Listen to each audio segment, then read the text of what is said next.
Hey, this is Andrew Jones. You watch On Deck with Tyler. Hey guys, Mike Fulton-Nevers here. You're watching On Deck with Tyler Redmond. Hi, this is Phil Necro. You're watching On Deck with Tyler Redmond. This is Walk the Banks. I'm on deck with Tyler Redmond.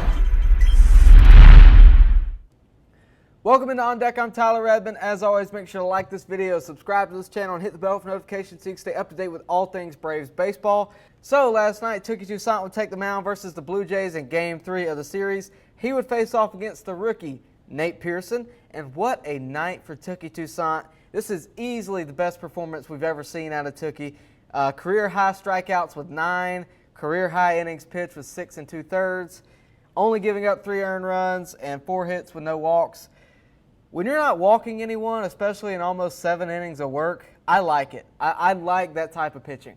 I don't mind a walk here and there, but if you can really minimize how many walks you get and keep runners off base, force them to hit their way on, I really like that type of pitching, and that's what we saw out of Touki last night.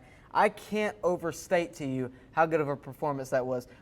Just a big night. Obviously, the Braves needed that with what's going on with starting pitching in Atlanta right now. And he really stepped it up. He really stepped up his game. Hopefully we'll see Sean Newcomb and Kyle Wright do that. And Kyle Wright will be pitching tonight. So, and this is, to me, what happens when you give someone like Touki, like Sean Newcomb, a chance. It really lets them, have the ability to reach a deeper point in their career and prove themselves further than they would just giving them a random start throughout the year. I think this is really giving Touki some motivation to prove himself and just giving him that sense that he has an opportunity to be that guy.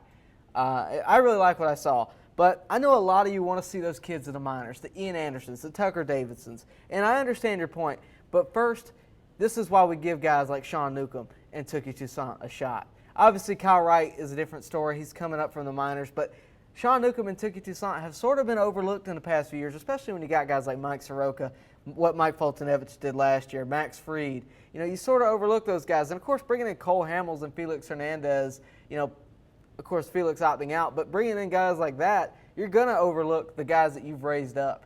But I think we're going to see some special things out of Touki Toussaint and Sean Newcomb this year. At least I hope so. But after last night, I really think this shows how much these guys can grow. Kyle Wright has obviously had the good and the bad this year. Give him a couple years. No telling what kind of potential he has. Touki has always been a guy who we've sort of seen in the bullpen, got a random start here and there, had some good moments, but he's never been the guy. And don't tell me you weren't worried when you saw that he was going to be given a chance to be in the starting rotation. Don't tell me you weren't worried about our chances this season. And, of course, there's a long way to go. But I, for one, liked that he was being given that shot. I, for one, like the fact that Sean Newcomb is being given a shot before we look elsewhere, because it's always good to give a guy a shot before you go spend money on a free agent. I really like that move. Was I worried? Of course I was worried.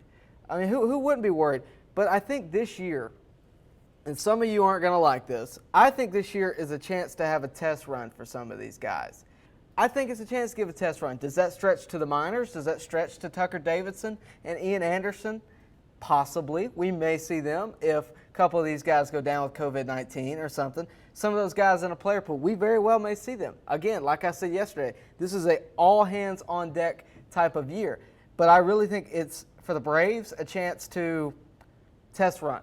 I really firmly believe that. But moving on from there, let's get into the recap. So going into the top of the first inning, Touki looked really good here. Gurriel Jr. struck out looking. Biggio would ground out, and Bo Bichette would line out to end the inning. 1-2-3 for Touki. Moving into the bottom of the first, Acuna Jr. would ground out. Swanson would walk. So with 1 out with a runner on first, Freeman hit a 402-foot homer, scoring he and Swanson. 2-0 Braves. Ozuna would strike out, and Markakis would line out to end the inning. So both offenses are quiet through 3 innings. Moving into the top of the fourth, Bichette would lead off with a solo shot to make the score 2-1 Braves. Touki responded by getting Biggio to pop out. Gurriel would double, but he would be left stranded after 2 more consecutive pop-outs by the Blue Jays. Braves would respond in the bottom of the fourth. Ozuna would single to deep left to lead off the inning. He would move to second on a wild pitch. Markakis grounds out to first, but he would move Ozuna to third base. Duvall hits a sac fly to add to that Braves lead, 3-1 Atlanta. Camargo, of course, in the inning with a pop-out. So moving into the 7th, we're starting to see the late innings. Touki is still on the mound. That's how long he lasted. Gurriel Jr. would single, Tellez would double, Vlad Guerrero Jr. would ground out to third, and Gurriel would score on that play. 3-2 Braves. This is the first real trouble Touki got in, and of course it would lead to the three earned runs.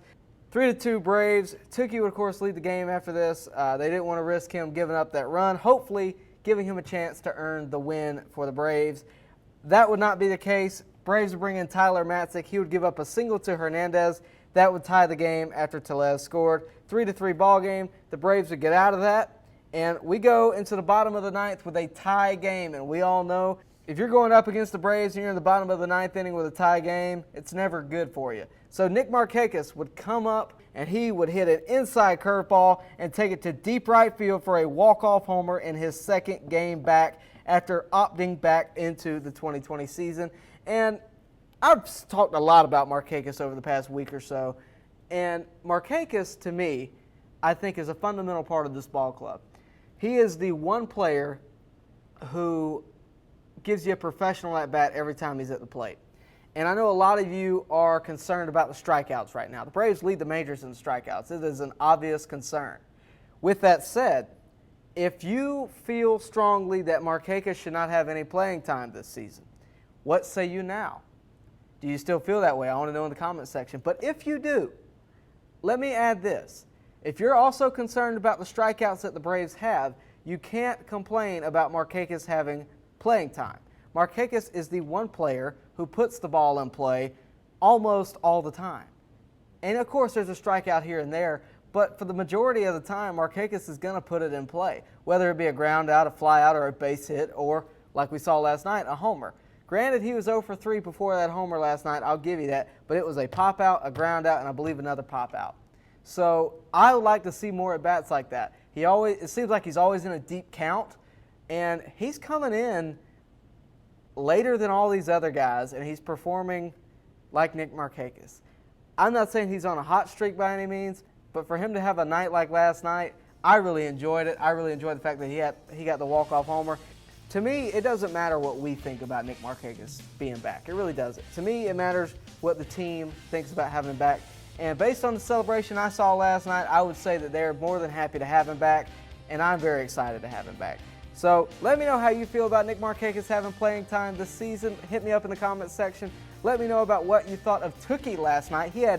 What a great night for Touki. Again, all credit to him. Hopefully he got some waffle fries after the game last night, and hopefully we'll see more like that from Touki this year. But that's all I got for today. To see more videos like this, make sure you like this video, subscribe to this channel, and hit the bell for notifications so you can stay up to date with all things Atlanta Braves baseball. And of course, you can follow me on social media if you so want to. Tyler Redmond at BubblegumJesus. That is on Twitter and Instagram.